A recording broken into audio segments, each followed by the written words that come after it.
साथियों नमस्कार। आइए साहित्य सागर यूट्यूब चैनल पर आपका स्वागत है। हमने यहाँ जो पद बताया था पहले वो था 3 नंबर पद, जिसमें उसकी व्याख्या की थी। ये है कक्षा 10 सूरदास के पद। और आज हम बताएंगे सूरदास का नंबर 4 पद। ये सभी पद सूरसागर से लिए गए हैं। तो आइए देखते हैं सूरदास का चौथा पद। पहले से पढ़ते हैं एक बार, और पढ़ने के बाद फिर इसकी व्याख्या करेंगे और काव्य का सौंदर्य। ये परीक्षा में 10 नंबर के आते हैं, जिनमें संदर्भ, प्रसंग और फिर व्याख्या। तो संदर्भ में हम किस पाठ से लिया गया है और इसका लेखक कौन है, इसके रचयिता कौन है, रचनाकार, उनका नाम लिखते हैं। प्रसंग में किस समय का वर्णन है, इसको लिखते हैं। और व्याख्या पद की करते हैं सामने। तो इसमें हम इसकी व्याख्या करते हैं। ये तो आप लगातार पदों में कर रहे हैं तो समझ में आ ही गई होंगी। प्रसंग क्या होता है, संदर्भ क्या होता है, व्याख्या। इसे एक बार गे पद है इसलिए गा करके पढ़ते हैं। मैं अपनी सब गाय चरे हूँ, प्रात होत बल के संग जय हूँ, तेरे कहे नरे हूँ। ग्वाल बाल गैयन के भीतर, ने कहु डर नहीं लागत, आज न सोवो नंद दुहाई, रैन रहूँ जागत। और ग्वाल सब गाय चरे हों, मैं घर बैठो रे हूँ। सूर श्याम अब सोए रहो तुम, प्रात जान में दे हूँ। मैं अपनी सब गाय चरे हूँ, मैं अपनी सब गाय चरे हूँ। तो देखिए पद की व्याख्या। इसमें भगवान श्री कृष्ण अपनी माता यशोदा से हट करते हैं और हट करते हुए कहते हैं कि हे माँ यशोदा, मैं अपनी सब गाय चरे हूँ, मैं अपनी सभी गायों के लिए चराने जाऊँगा। अर्थात मैं अपनी सभी गायों को चराने जाऊँगा।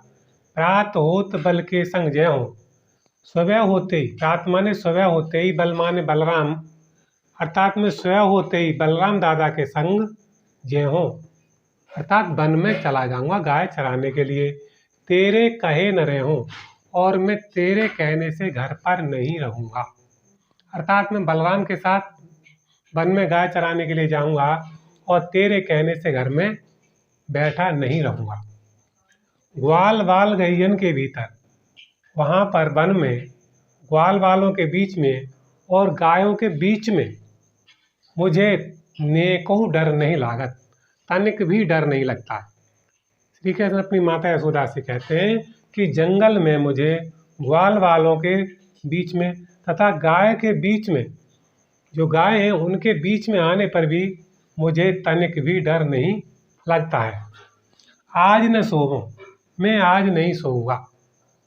आज न सोवो, मैं आज नहीं सोऊंगा। नंद दुहाई, मुझे नंद बाबा की सौगंध। अर्थात मैं नंद बाबा की सौगंध खाकर कहता हूँ कि आज मैं नहीं सोऊंगा। रैन रहूँगा जागत, और रात भर मैं जागता रहूँगा। अर्थात जागता ही रहूँगा, क्योंकि कहीं ऐसा ना हो कि मैं सो जाऊँ और सुबह होते ही सभी ग्वाल बाल गायों को चराने चले जाएं और मैं सोता रह जाऊं, इसलिए रैन रहूँगा जागत, मैं रात भर जागता ही रहूँगा। और ग्वाल सब गाय चराएं और सभी ग्वाल बाल जा करके जंगल में अपनी अपनी गायों को चराएंगे और मैं घर पर बैठा रहूं। अर्थात ऐसा कैसे हो सकता है कि सभी ग्वाल बाल अपनी गायों को चराएं और मैं घर पर ही बैठा रहूं, अर्थात मैं घर पर बैठा नहीं रहूँगा। सूरदास कहते हैं कि माता यशोदा कहती है कि हे श्याम सुंदर, अब सोए रहो तुम, अब तुम सो जाओ। माता यशोदा अपने पुत्र से कहती है कि हे पुत्र, अब तुम सो जाइए, क्योंकि रात अधिक हो गई है।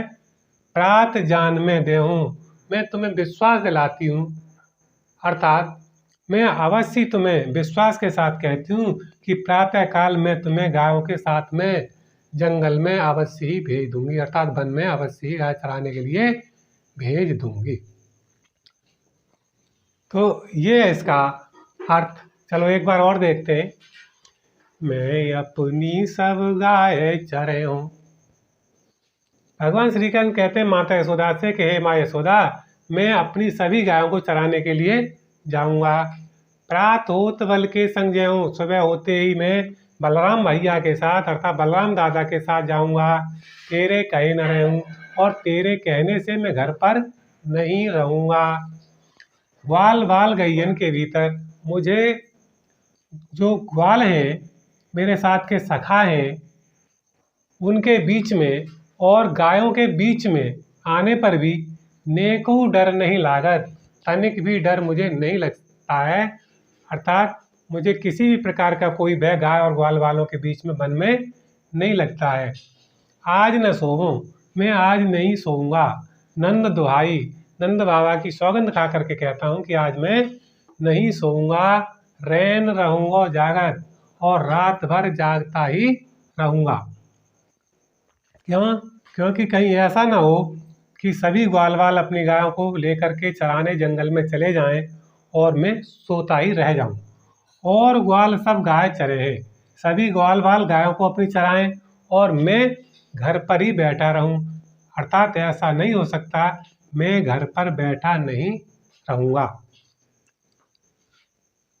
सूर्य श्याम अब सोए रहो तुम। सूरदास जी कहते हैं कि माता यशोदा कहती है कि हे श्याम सुंदर, हे पुत्र, अब तुम सो जाओ, क्योंकि इस समय रात अधिक हो गई है।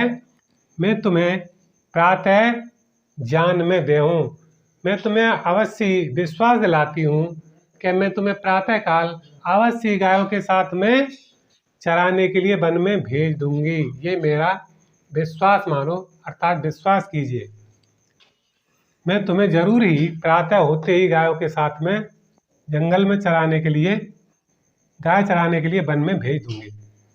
तो ये है इसकी व्याख्या। और अब देखिए काव्य का सौंदर्य। इस काव्य में जो सौंदर्य है, तो इसमें सबसे पहले तो हम यहाँ पर देख रहे हैं कि इस पद में सूरदास के बाल चित्रण की प्रतिभा का परिचय मिलता है। सूरदास ने जो वर्णन किया है वो बाल वर्णन किया है, अर्थात बाल वर्णन में सूरदास का मुकाबला कोई कवि नहीं कर सकता। इसीलिए उनको वात्सल रस का सम्राट भी बोला जाता है कि बच्चों की प्रतिभा, बच्चों का जो चित्रण, बालों की जो दशा है, जैसा चित्रण सूरदास जी ने किया है वैसा किसी अन्य कवि ने नहीं किया। उन्होंने बच्चों के जीवन का कोई भी चित्र ऐसा नहीं छोड़ा जिस पर अपनी लेखनी न चलाई या पद न किया हो, चाहे वो घुटनों के बल खेलना हो, चाहे मिट्टी का खाना हो, चाहे चंद्र खिलौना मांगना हो, चाहे किसी प्रकार की हट करना हो, लौट जाना हो। तो इस तरह से उन्होंने चाहे झूले में झूलना हो, सोना हो, जगना हो, हर तरह से उन्होंने अपनी कलम को अपने पदों में व्यक्त किया है। तो यहाँ पर इस पद में सूरदास के बाल चित्रण की प्रतिभा का परिचय मिलता है। और फिर इसमें श्री कृष्ण की जो बाल हट है उसकी सजीव अभिव्यक्ति भी मिलती है। भाषा इसकी ब्रज है, रस इसमें है वात्सल, क्योंकि सूरदास को वात्सल रस का सम्राट भी बोला जाता है। तो रस है इसमें वात्सल्य, और गुण है इसमें माधुर, मधुरता लिए हुए है, नोक झोंक है आपसी माता और पुत्र की। तो माधुर्य है और अलंकार अनुप्रास है। शैली इसमें सूर श्याम सोय, अर्थात एक वर्ण की आवृत्ति हो रही है तो अनुप्रास अलंकार भी है, और छंद है गेय पद। इसे गाया भी जाता है साज के साथ में। तो इस तरह से ये पद पूर्ण हुआ। इसकी व्याख्या हमने बताई, काव्य का सौंदर्य भी बताया, 2 बार व्याख्या की। तो हमें विश्वास है कि ये अब आपकी समझ में इसकी व्याख्या आ गई होगी। सूरदास कक्षा 10 यूपी बोर्ड, और पद नंबर है ये 4। तो आज इसकी व्याख्या की, और आगे अगली वीडियो में अगले पद की व्याख्या करेंगे। तो ये हमारा पद की व्याख्या कैसी लगी, चैनल को सब्सक्राइब करें, शेयर करें, कमेंट करें, और इसको अच्छी प्रकार से अपनी याद करें। इसके साथ ही अगली उसमें फिर मिलेंगे। तब तक के लिए बहुत बहुत धन्यवाद। जय हिंद, जय भारत।